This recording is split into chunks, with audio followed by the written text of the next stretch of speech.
Every detail was recorded. Every movement left a trace. Every decision created a trail that couldn't be seen in real time. A long drive across state lines. Messages that weren't what they appeared to be. Digital footprints scattered across devices, locations, and accounts. A story carefully constructed to explain it all. And yet, sitting across from investigators, she showed no fear, no hesitation, no concern that anything could unravel. She spoke calmly, confidently, certain that what she'd prepared was enough, because she believed the narrative mattered more than the data. That intent could be hidden behind explanation, that if she controlled the story, the details would fade into the background. But this case isn't about one mistake. It's about accumulation, about how small, ordinary actions quietly stack up into something impossible to ignore. What you're about to hear isn't just a crime story. It's a lesson in how modern investigations work, and how the very tools people rely on every day can become silent witnesses. Stay with this one, because nothing here disappears the way it's supposed to. Before we get into how a weekend visit turned into a federal murder investigation, how a fake suicide note became the smoking gun, and how a tattoo parlor visit hours after a killing sealed a killer's fate, I need you to do something. Hit that subscribe button right now. Smash the like. Drop a comment telling me what you think about cases where the killer documents their own crime. Because this woman literally left a digital breadcrumb trail that led straight to a life sentence. Your engagement helps us keep making content like this. Now let's start with who Matthew Dunmire was before a woman from his past decided to end his life. Matthew Dunmire was 31 years old, an aspiring musician who loved playing guitar, father to 2 children, Caleb and Adriana. Friends described him as a free spirit, someone who couldn't hurt anyone. He worked at a screen printing shop in Cleveland.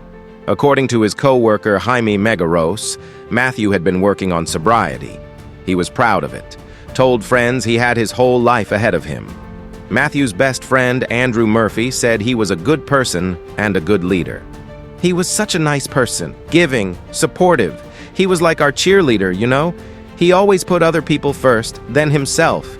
He was a very selfless person. That's who Matthew was. A guy trying to get his life together. A dad, a friend, someone looking forward to the future. And on March 5th, 2021, he told his co-workers he was excited. A woman was coming to visit him from out of town. They were planning to spend the weekend together. He had no idea that woman had spent weeks planning to kill him. Chelsea Perkins and Matthew Dunmire weren't strangers. They'd known each other since their teenage years. Both attended the same high school in Virginia. Their paths drifted apart after graduation. Life went different directions. Then 2017 happened. 4 years before Matthew's murder. Chelsea filed a police report. She accused Matthew of raping her. Virginia prosecutors looked at the case, reviewed the evidence, made a decision. There wasn't enough to move forward. Matthew was never arrested, never charged, never prosecuted. Keep this detail in mind. It becomes crucial when you understand her motive. Chelsea Perkins was a Coast Guard veteran, mother of 2 young children, married to John Robert Perkins, a U.S. Coast Guardsman. She also worked as an adult performer, running an OnlyFans account under the stage name Selena Savage, and she never forgot what she claimed Matthew had done to her. February 2021. 4 years after that rape accusation. Chelsea Perkins reached out to Matthew Dunmire on Facebook. She sent him a friend request, started messaging him. Court documents show she wrote messages to friends about Matthew. One message read, "He will get his someday." She booked an Airbnb in Cleveland. She made plans. She was setting the trap. March 5th, 2021. Matthew's excited. He goes out with co-workers to the Tiki Underground bar in Cleveland. Around 6 in the evening, he gets a text, looks at his phone, announces to everyone, "She's here." His supervisor walks outside with him, watches him get into a white smart car, woman with brown hair behind the wheel. Coast Guard sticker on the rear window, Bow House sticker. And beneath the rear license plate, a sticker reading, "Virginia is for lovers." That was the last time his co-workers saw Matthew Dunmire alive. What they didn't know yet was that every movement of that smart car had been tracked. License plate readers, surveillance cameras. The entire journey from Virginia to Ohio was documented. Chelsea thought she was being careful. She had no idea technology was recording everything. The smart car drives from the Tiki Underground to a nearby BP gas station. Surveillance video captures Matthew walking inside. He buys cigarettes and a bottle of Aquafina water. Remember that water bottle. You'll understand why it matters soon. The car then drives to an Airbnb Chelsea rented in University Circle. She used her own credit card, her actual name. GPS data from Matthew's phone confirms he's at that location. They spend the night together. Everything seems normal. Matthew has no idea what's coming. The next morning, March 6th, Matthew sends a text to his girlfriend, says he plans to donate plasma and he'll be home soon. At 10:29 in the morning, he sends another text. "Okay, I'll see you in a little while." That was his last message. His last communication with anyone who cared about him. But here's what destroys the defense later. Investigators trace every single movement. Highway toll records, license plate readers, GPS data. Chelsea Perkins drives Matthew to Cuyahoga Valley National Park in Valley View. She tells him they're shooting porn content. That's the excuse. That's how she gets him into the woods. They park near the Terra Vista Natural Study Area. It's a hiking trail near Terra Vista Cemetery. They walk past the cemetery, cross deep ravines, hike off the main trail into a wooded area. Between 11:30 and 11:50 in the morning, two hikers in the area hear a single gunshot, just one. Another couple encounters a woman in the woods shortly after. She's wearing all black, black knee-high boots, black hoodie. She looks out of place, not dressed for hiking. Her face shows no emotion. The woman is Chelsea Perkins, and she's just executed Matthew Dunmire with a bullet to the back of his head. Then investigators find something that changes everything.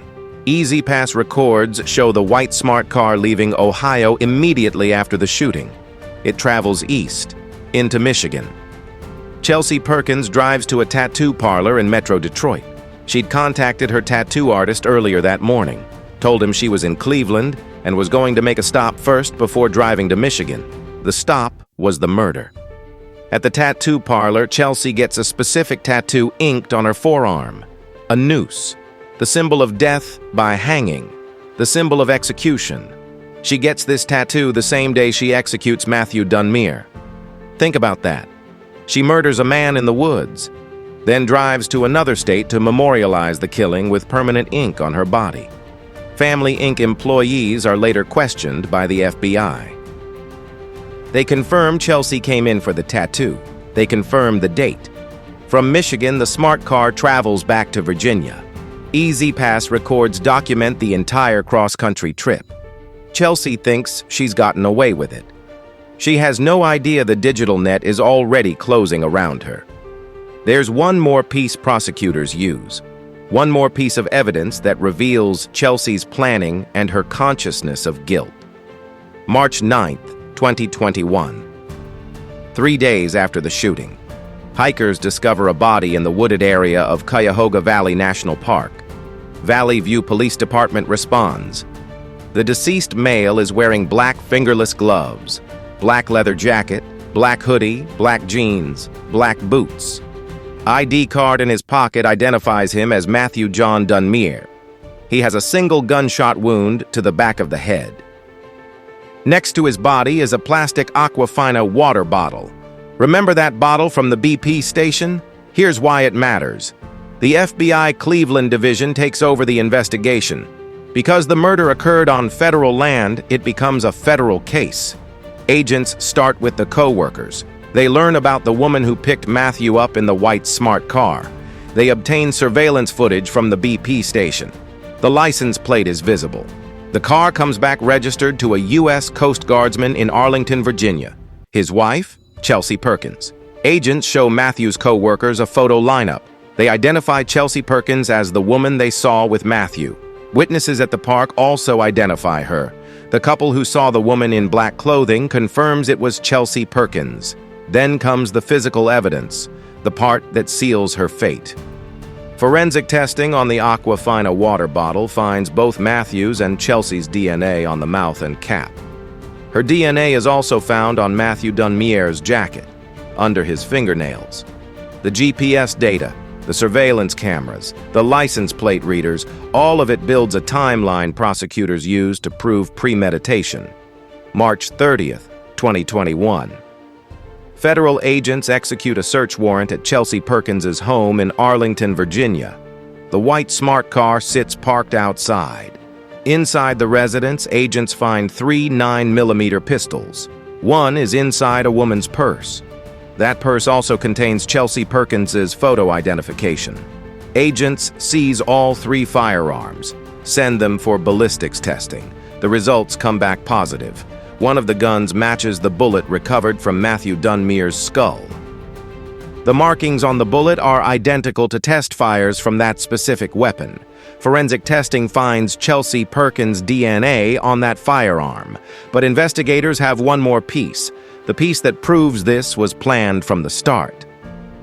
Investigators examine Chelsea Perkins's cell phone. In the deleted files, they find a document. A note written as if Matthew Dunmire had written it himself. According to court documents, the note reads, "If you are reading this, it is too late. I'm sorry I beat you and I raped a couple of chicks years ago. I am a bad person and paid for my sins with blood. I've decided to leave this cruel world. Sorry I didn't warn you first." The note was created around the time Matthew's body was found. Chelsea Perkins wrote it, then deleted it from her phone. Prosecutors believe she planned to plant the note on Matthew's body at the crime scene, make his death look like suicide. But something went wrong. Either she couldn't unlock his phone, or hikers appeared too quickly, or she panicked. She fled without planting the note. But she forgot one crucial thing. Even deleted files can be recovered during a forensic examination. The note proves consciousness of guilt. It proves planning. It proves she knew exactly what she was doing. After the murder, Chelsea also deletes all Facebook messages between her and Matthew, unfriends him on the platform, tries to erase the digital connection between them. What prosecutors discover next reveals just how calculated this murder really was. Every detail planned, every move documented, and all of it recoverable. December 2021. 9 months after Matthew's murder, FBI agents arrest Chelsea Perkins in Pensacola, Florida. A federal grand jury indicts her on 3 charges: first-degree murder, second-degree murder, using a firearm during a violent crime. She faces the possibility of life in prison.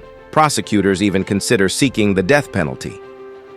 During the March 2021 search of her home, when agents first questioned her, Chelsea denied knowing anything about Matthew's murder. According to Assistant U.S. Attorney Scott Sardzik, she lied to investigators' faces while the evidence mounted against her. The case is originally set for trial in February 2022, but the date gets pushed back 4 times. Court records show Chelsea's attorneys plan to argue self-defense, despite the execution-style gunshot to the back of the head, despite the fake suicide note, despite the 300-mile drive with a loaded gun, despite the Noose tattoo she got hours after pulling the trigger. They're going to claim self-defense. March 2024. Prosecutors offer Chelsea a plea deal, 27 to 31 years in prison. She'd be nearly 65 years old when released. Chelsea Perkins rejects the deal. She wants to take her chances with a jury. She still thinks she can win. While Chelsea sits in jail awaiting trial, Matthew's family is falling apart. His mother, Tammy Lynn Dunmire, can't handle her grief. According to her partner, John Nelson McQuillan, she starts conducting her own research into the case. She becomes consumed with rage. She wants revenge. November 5th, 2021, 8 months after Matthew's murder. Tammy Lynn Dunmire and John McQuillan drive to Washington, D.C. They believe they've found Chelsea Perkins' address. Tammy puts on a brown vest and baseball cap. She carries a cardboard box with a hole cut in the back.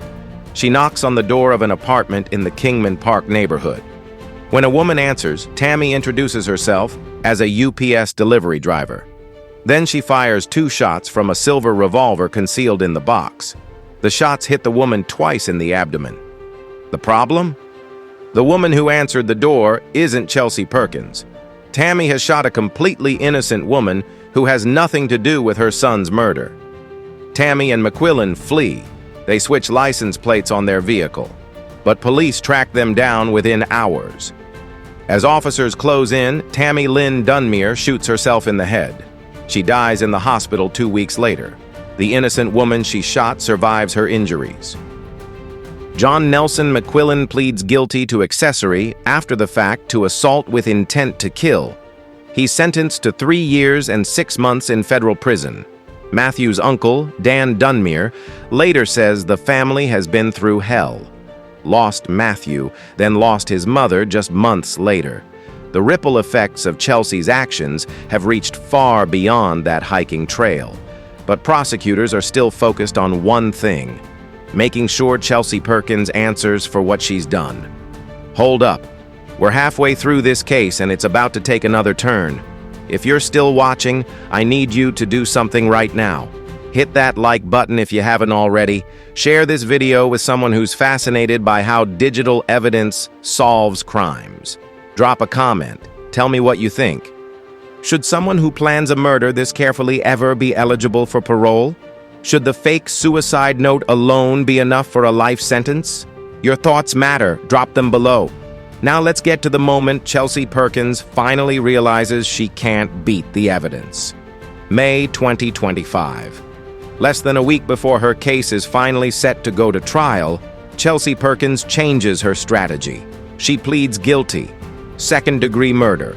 Using a firearm during a crime of violence on federal property. The plea agreement offers a sentence between 20 and 25 years in prison, much less than the life sentence she could have received if convicted of first-degree murder at trial. Chelsea's defense team tells reporters they have no comment.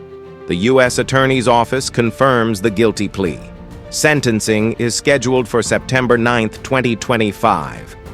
Federal prosecutors prepare their case for the sentencing hearing. They want the judge to understand this wasn't a crime of passion. This wasn't PTSD. This wasn't a traumatized veteran acting on impulse. This was revenge. Cold, calculated, and planned. September 9th, 2025. Family members from both sides fly to Cleveland for the sentencing hearing in federal court. U.S. District Judge Solomon Oliver Jr. presides over the proceedings. Chelsea Perkins' sister speaks first for the defense. "My sister is not a violent person. She has a very big heart," she says. "My heart is heavy today for my family and for the family of Matthew. This never should have happened." The defense argument focuses on Chelsea's lifetime of trauma. Multiple sexual assaults, PTSD from her military service, a difficult childhood. They claim her trauma created more trauma, that she couldn't control her actions, that years of abuse led to this moment, that she should be seen as a victim too. Then the prosecution responds. "It was a coldly calculated intention to cause his death," prosecutors tell the court. They detail the evidence: the 300-mile drive with a loaded gun, the booking of the Airbnb, the deleted Facebook messages, the fake suicide note, the Noose tattoo immediately after the murder. Defense claims trauma made her lose control. Prosecutors prove she planned every detail. Matthew Dunmire's family speaks next. His father says, "My son was a good person too, and now his children have no father." Dan Dunmire, Matthew's uncle, gives the most powerful testimony. "I was in the Marine Corps and never met anyone as evil or vile," he says. "Someone who can do this can do it to anyone." Chelsea Perkins then addresses the court, wearing her orange jumpsuit, standing before the judge. "I take full responsibility for what I've done," she says. She apologizes to Matthew's family. Whether the apology is genuine or strategic, only she knows. Judge Solomon Oliver Jr. takes time before announcing his decision. He says this is one of the most difficult cases he's ever handled. He agrees with prosecutors that Chelsea's motive was revenge, but he also believes her lifetime of trauma should be taken into account. She creates some trauma on herself because of her trauma, Oliver says. Then he announces the sentence: 270 months, 22 and a half years in federal prison, 5 years of supervised release after imprisonment. The sentence falls exactly in the middle of the plea agreement range. Not the minimum 20 years, not the maximum 25 years, right in the middle. Chelsea smiles at her sister one final time, makes a heart sign with her hands. Then federal marshals lead her away. Dan Dunmire tells reporters afterward he believes Chelsea got off easy for driving 300 miles with a loaded gun, for luring a man into the woods under false pretenses, for shooting him execution style in the back of the head, for writing a fake suicide note to cover her tracks, for getting a noose tattoo to celebrate, for all of it. 22 and a half years. At the sentencing hearing, Judge Oliver orders Chelsea to pay restitution to Matthew's estate. The amount will be determined later. In preliminary orders, she's told to pay $1,800. But prosecutors request much more. They calculate Matthew's lost future income at more than $596,000, money that would have supported his 2 children. Chelsea Perkins objects to paying that amount. Her lawyers argue she's already agreed to pay for Matthew's funeral expenses. She's paid for 1 family member to attend her sentencing. But lost income is different. Courts require that the restitution amount represent the victim's actual loss, not an estimate based on conjecture or speculation, her attorney writes in court filings. Chelsea claims Matthew hadn't been making money despite having a full-time job. She argues his living expenses should be subtracted from any restitution calculation. Prosecutors counter that she should not now be able to avoid paying into his estate, which one day will belong to his minor children, by claiming that he did not make any money despite having a full-time job and being capable of work. A closed-door hearing is held in December 2025. The judge hasn't yet announced his decision. The Financial Litigation Unit in the U.S. Attorney's Office notes that realistically, the chance of full recovery is very low. Chelsea Perkins is currently serving her sentence at a federal prison in West Virginia. Her attorneys have filed appeals. The noose tattoo remains on her forearm, a permanent reminder of what she did. The surveillance footage remains in evidence, the GPS data showing her exact route, the DNA on the water bottle, the fake suicide note recovered from deleted files, all of it part of the permanent federal record, all of it proof that in the digital age, you can't erase your crimes just by deleting files and unfriending someone on Facebook. Matthew Dunmire's children are growing up without their father. His friends remember him as a good person, someone who was working on himself, someone with his whole life ahead of him, someone who trusted the wrong person, someone who got into a white smart car on March 5th, 2021, and never came home. Chelsea Perkins thought she'd planned the perfect murder, thought the fake suicide note would work, thought deleting Facebook messages would erase the connection, thought driving to another state for a tattoo would create an alibi, thought her military service and claims of PTSD would make her sympathetic. She was wrong about all of it. The digital trail was too strong. The evidence was too clear. The planning was too obvious. And now she's spending the next 2 decades in federal prison, not because prosecutors had a hunch, not because of circumstantial evidence, but because she documented nearly every step of her own crime. If these stories about how digital evidence catches killers fascinate you, do me a favor. Hit that subscribe button if you haven't. We cover cases like this regularly. How technology changes criminal investigations. How killers think they're being careful but leave trails everywhere. Smash that like button so more people see these stories. Drop a comment sharing your thoughts. Do you think 22 and a half years is enough for premeditated murder? Should the fake suicide note have pushed this to a life sentence? What do you think about the Noose tattoo? Share your thoughts. Most importantly, share this video with someone interested in true crime and how modern forensics work. We all know someone fascinated by cases where the evidence is overwhelming, but the killer still thinks they'll get away with it. Maybe this case will show them how impossible that's become. Thanks for watching. Stay safe out there. Remember, in the digital age, everything leaves a trace. Every text message, every GPS ping, every surveillance camera, every deleted file, all of it recoverable, all of it evidence. Chelsea Perkins learned that the hard way, and she'll have the next 22 years to think about it.